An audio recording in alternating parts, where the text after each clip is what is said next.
शिवाजी महाराजांनी जेव्हा स्वराज्य स्थापनेचा प्रयत्न स्वराज्य स्थापना सुरू केली, तोरणा स्वराज्यामध्ये सामील झाला होता, राजगड स्वराज्यामध्ये सामील झाला होता, पुरंदरसारखा एक बलाढ्य किल्ला स्वराज्यामध्ये सामील झाला।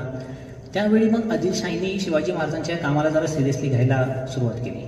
त्यावेळी शिवाजी महाराजांना कुठेतरी आटोक्यात आणण्यासाठी आदिलशाहीने आपला एक सरदार पाठवला होता, ज्याचं नाव होतं फत्ते खान।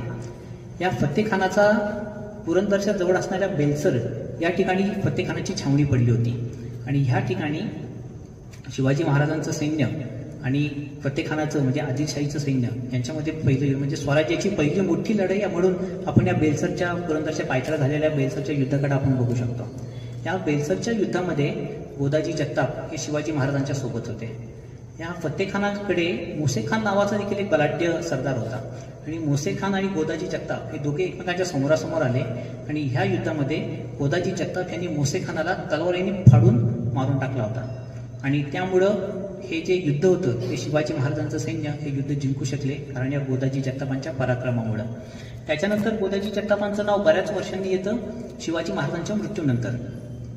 मगाशी जे सांगितलं की राजाराम महाराज हे रायगड किल्ल्यावरती स्थित होते। रायगड किल्ल्यावरनं राजाराम महाराज निघाले आणि जिंजीला गेले। जिंजीला जाऊन त्यांनी कारभार केला। तर राजाराम महाराज जेव्हा रायगड किल्ल्यावरनं निसटले होते तेव्हा रायगडाला जुल्फिकार खान नावाच्या मुघल सरदाराचा वेढा होता आणि तेव्हा या जुल्फिकार खानाला मदत म्हणून शहाबुद्दीन खान नावाचा एक मुघल सरदार तिथे जुल्फिकार खानाच्या मदतीला येत होता। तर रायगडाकडे जाणाऱ्या ज्या अनेक घाटवाट्या आहेत त्यामध्ये कावल्या बावल्या नावाची एक खिंड आहे।